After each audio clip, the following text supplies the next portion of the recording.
Students, hope आप सब अच्छे होंगे। मैं आपका फ्रेंड मेंटर गाइड नवीन मिश्रा आप सबका एफएमजी क्लासेस में बहुत बहुत स्वागत करता हूं। तो चलिए कंटिन्यू करते हुए मैथ जर्नी को class 11 chapter sequence and series exercise 9.3 के क्वेश्चन नंबर 27 को करते हैं। क्वेश्चन 27 का स्टेटमेंट देखिए क्या है।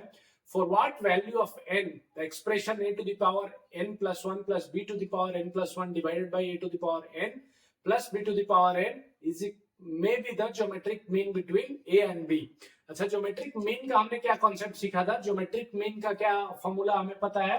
तो ज्योमेट्रिक मीन होता है, ज्योमेट्रिक मीन जिसको हम जीएम से डिनोट करते हैं, वो क्या होता है? दो अंक के बीच ए और बी के बीच ज्योमेट्रिक मीन क्या होता है? Root under a b. अच्छा देखिए यहाँ पे क्या बोल रहे हैं कि ये ज्योमेट्रिक मीन के बराबर होगा एक्सप्रेशन। तो ये एक्सप्रेशन क्या है? A to the power N plus 1 plus B to the power N plus 1 divided by a to the power n plus b to the power n is equals to ये geometric mean जो A B के root under a B के बराबर है। अब इसको अगर आप सिंप्लीफाई करें तो हम कैसे करेंगे सिंप्लीफाई? सिंप्लीफाई करने के लिए हम क्या कर सकते हैं? हम इसको बोथ साइड स्क्वायरिंग कर लेते हैं। क्यों? क्योंकि यहाँ पे रूट है, रूट को हटाने के लिए हमारे पास सबसे आसान क्या है? स्क्वायरिंग करना।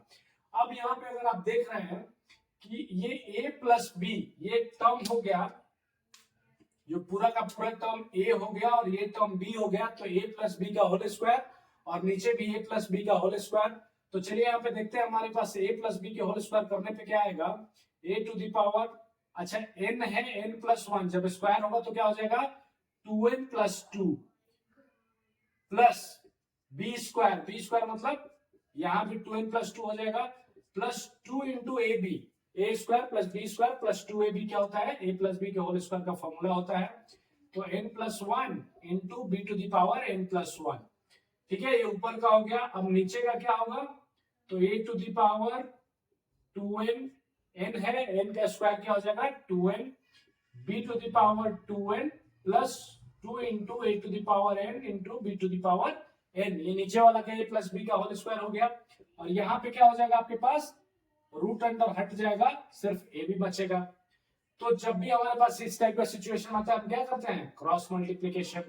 चलिए क्रॉस मल्टीप्लिकेशन करके देख लेते हैं क्या आता है यहाँ पे। तो यहाँ पे देखिए क्या आएगा? A to the power, cross multiplication करने के बाद हमारे पास जो रिजल्ट आएगा वो क्या आएगा? देखिए, तो ये ऊपर वाला टर्म 1 से मल्टीप्लाई होकर एज इट इज रह जाएगा ऊपर वाला। तो a to the power 2n plus 2 plus b to the power 2n plus 2 plus 2 into a to the power n plus 1 into b to the power n plus 1। और ये इससे multiply जब होगा तो देखिए यहाँ पे a b है और a to the power 2n plus 1, तो a का पावर यहाँ पे 1 है, यहाँ पे 2n है, तो a 2n into a multiply होकर क्या हो जाएगा? a to the power 2n plus 1 into ये b एज इट इज रह जाएगा प्लस क्या हो जाएगा?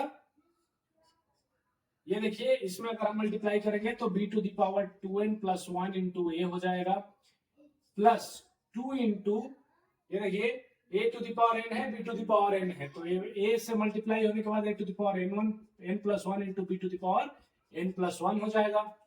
ठीक है, अब यहां से अगर आप देखें तो ये और ये क्या हो रहा है? ये और ये टर्म क्या हो रहा है? कैंसिल आउट हो जा रहा है। क्यों? क्योंकि दोनों इक्वल टू के बराबर है और दोनों इक्वल है।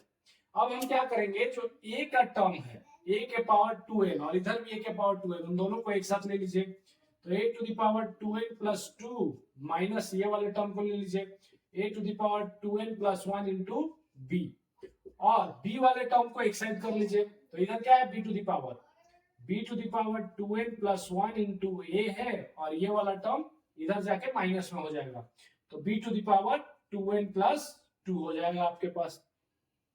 अब आपको क्या करना है? देखिए, अब आपको इसमें से a to the power 2n plus 1 को कॉमन ले लेना है। a to the power 2n plus 1 ये वाला जो टर्म था उसको मैंने कॉमन ले लिया, तो यहाँ पे क्या बचा?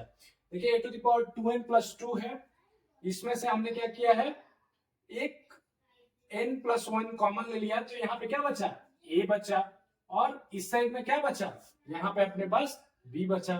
सिमिलरली इस साइड में अगर हम करेंगे b to the power 2n plus 1 अगर हम कॉमन लेते हैं तो यहाँ भी a माइनस बी बच रहा है। देखिए कैसे, b to the power 2n plus 1 हमने कॉमन ले लिया, यहाँ पे a बचा माइनस, यहाँ पे 2b स्क्वायर था, एक b कॉमन ले लिया है ऑलरेडी, तो एक और b बचा।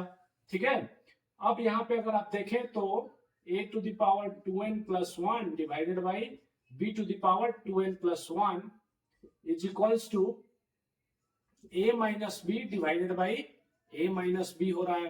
ठीक है, दोनों को हमने डिवीजन में ले लिया। अब यहाँ पे अगर आप कैंसिल आउट करेंगे तो 1 हो जाएगा, और ये क्या हो जाएगा, a by b to the power whole to the power 2n plus 1, और यहाँ पे 1 को हम क्या a by b to the power 0 लिख सकते हैं, a by b to the power 0 लिख सकते हैं, ऑफ कोर्स लिख सकते हैं। किसी भी टर्म के ऊपर अगर पावर 0 हो जाता है तो उसका वैल्यू क्या हो जाता है, 1 के बराबर हो जाता है। तो जब बेस बराबर हो गया दोनों साइड में, तो क्या हम पावर को बराबर कर सकते हैं, तो 2n plus 1 is equals to 0, तो n का वैल्यू यहां से क्या आ गया आपके पास, माइनस हाफ। n का वैल्यू माइनस हाफ के लिए पूरा टर्म क्या होगा, एक ज्योमेट्रिक मीन हो जाएगा किसके, a एंड b के बीच। होप आप सबको समझ में आया होगा। Thank you.